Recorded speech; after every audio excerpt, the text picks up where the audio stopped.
here's a list of random NHL Hall of Famers. Psych! This is a list of Hall of Famers who played for Detroit within an 8-year time frame, not throughout franchise history, but within less than a decade. And here's a list of NHL teams who have less Hall of Famers in their franchise's history than the Detroit Red Wings from 1995 to 2003. Not only were they Hall of Famers, but this Red Wings team was led by some of the all-time greats in their position. Nicholas Lidstrom, Pavel Datsyuk, they would acquire Chris Draper for $1, Steve Yzerman, a man who never wore a jersey that didn't have a Detroit Red Wings logo. Because during the 90s, early 2000s, the Detroit Red Wings were a bona fide dynasty, as not only did the Wings win 3 cups during the Yzerman era, but because of smart roster construction, combined with 2 of the biggest draft steals in NHL history, the success of the 90s would be sustained into the 2000s, as they would defeat the Pittsburgh Penguins back in 2008, as they would conquer the next generational talent in Crosby.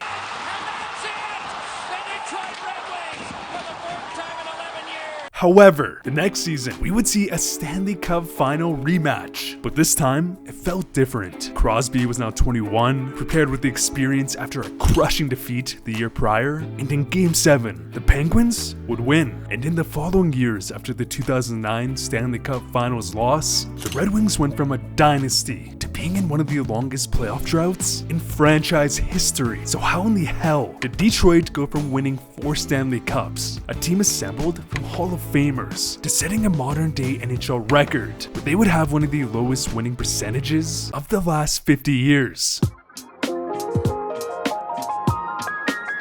April 19th, 2019, the news would break. Ken Holland was moving on from the Red Wings organization, and Steve Yzerman would become the newest general manager. And this news was shocking, as not only did Steve Yzerman single-handedly build the Tampa Bay Lightning into a modern-day dynasty, a team who won back-to-back Stanley Cups and made it to the finals 3 years in a row, but this man, who clearly had his heart set on Motown, left the Lightning organization before they won their cups. If this isn't one of the most badass things you have ever heard, you are not a hockey fan.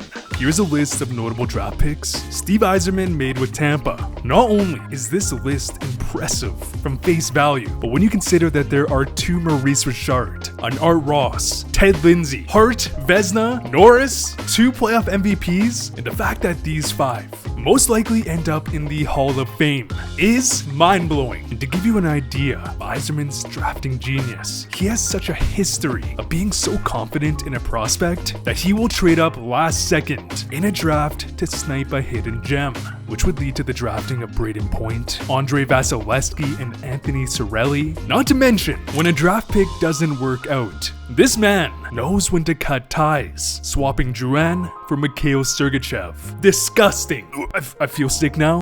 And being that he was a Detroit Red Wings legend, Yzerman going back to Motown was a match made in heaven.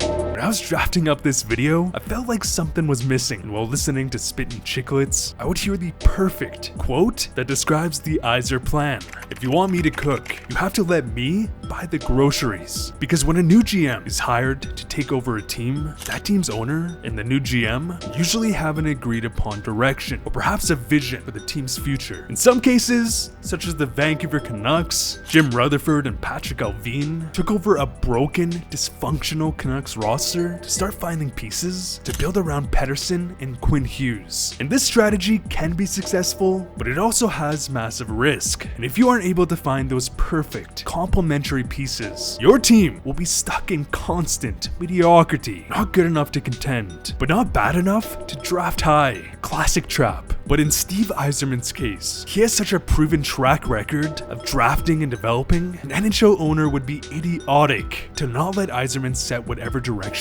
he wants, even if they lose tens of millions in the process. So the question is, now that it's been 4 years since Yzerman took over, has he sustained his drafting excellence?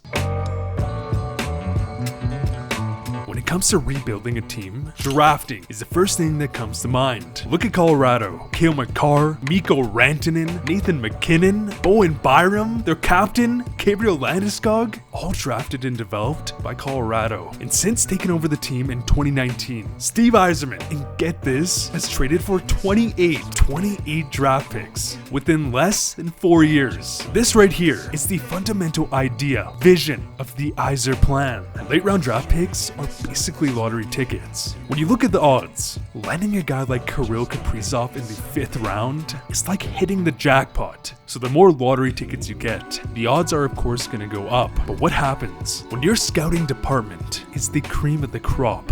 On this graph, we have the number of players who scored 20 goals in a single season who were drafted after the first round, from 2007 until 2020. I don't know what happened in 2009, but damn, here are the amount of 30 goal scorers, and here's how many 40 goal scorers there has been. And it is interesting to see which drafts were loaded. 2015 is known as one of the greatest drafts to date, so it is no surprise they have 4 40 goal scorers. And obviously the closer you get until today, the less 20 plus goal guys there will be. So for this example, I think it's relevant to remove some drafts. 1,800 players were drafted, meaning there's about a 4% chance a player drafted from rounds 2 to 7 will go on to score 20 goals in an NHL season. And I do want to emphasize that this model is specifically highlighting goal scoring. It is just one metric, and I am making an entire video on draft odds and crazy facts, so stay tuned. This is where things get absolutely absurd. If the league average for a 20 goal scorer is 4%, Steve Yzerman from 2007 until 2016 has drafted 6 20 goal scorers, meaning he's sitting at around a 10% average, which is more than double the league average.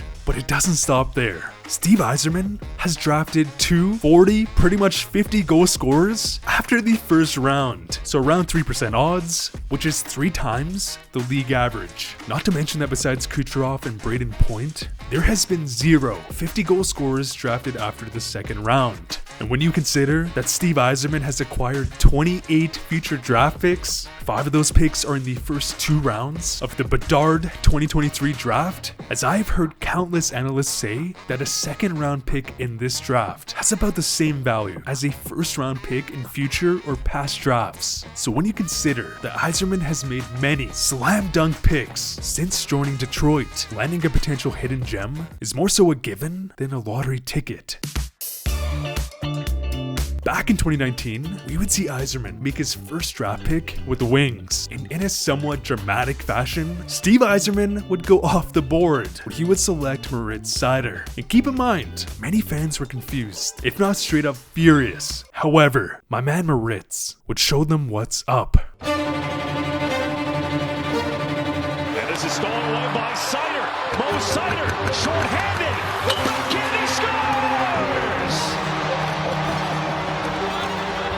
A short-handed goal for Mo Seider gives the Boston Bruins a 2-goal. Goes for the box, quick shot, they score! Right through Fleury, that's a one-timer from the kid. It's a hat trick for Lucas Raymond. Lucas Raymond was drafted 4th overall in 2020 and has proved to be a dynamic goal-scoring winger. We have prospects like Elmer Soderblom, who, get this, is a goal-scoring 6'8" mutant who was stolen in the 6th round. Marco Kasper, Simon Evanson, 6'6" two-way defenseman who's looking like the next Victor Hedman, who, keep in mind, was selected by Yzerman. But the question is, when you have drafted several big-time prospects within a short time frame, what is the plan? As there's only a certain amount of power play spots, there's only a finite amount of ice time.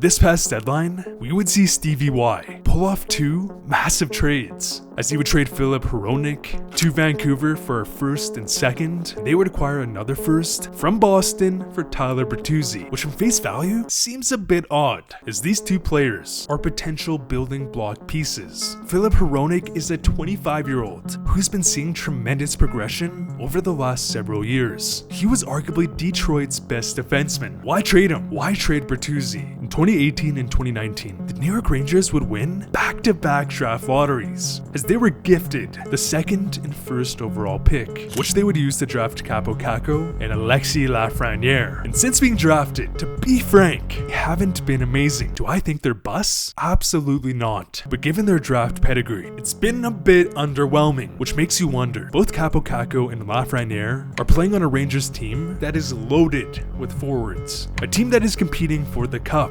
And in that context, they haven't gotten the same opportunities if just say Lafreniere was drafted by the Redwings instead, a team where he would get more first-line power play reps and ice time. In that scenario, would Lafreniere be more than the 20 goal scoring middle six player he is today? In Group 1, we have top 5 picks who played for more than 15 minutes on average, including first-line power play time. In Group 2, we have top 5 picks who would average less than 15 minutes on ice and received little to no first-line power play reps. And the difference is astonishing. Its Group A would average a 0.7 point per game average, which is a 57 point pace in an 82 game season, whereas Group B would average a 0.35 point per game average, or exactly half the production of Group A. But don't get me wrong, prospects develop on their own timeline, and I am not saying that when a prospect doesn't take on a big role, they will not develop into a star. But it does, to me at least, emphasize how giving opportunity can better help launch a promising prospect, as there's many variables, many factors that go into player development. It's a lot about trial and error, learning your strengths, weaknesses, and honing in on what sets you apart. Owen Tippett is the best example to support this theory. He was a high draft pick, playing on a loaded Florida Panthers team,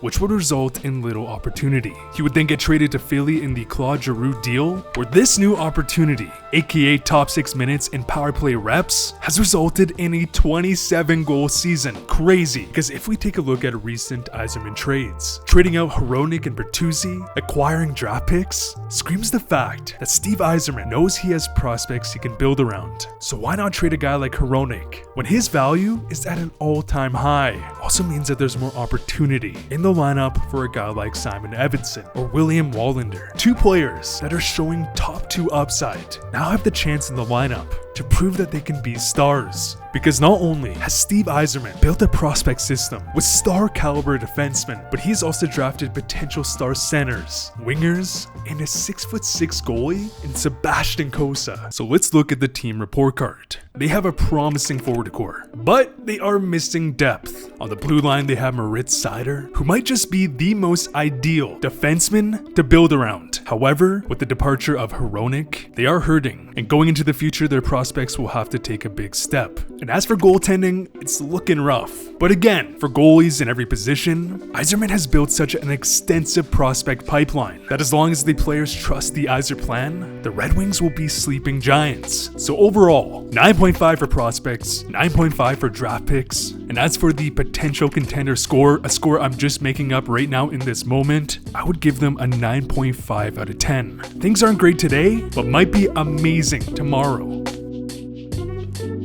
I hope you guys enjoyed the video. I plan to make more like this in the future, so if you want a specific team covered, let me know why in the comments. And if you didn't know, I have a hockey card channel where I open up some packs and do a lot of prospect talk. My card channel is powered by Breakaway Sports Cards, one of Canada's premier online hockey retailer. And as always, thanks for watching.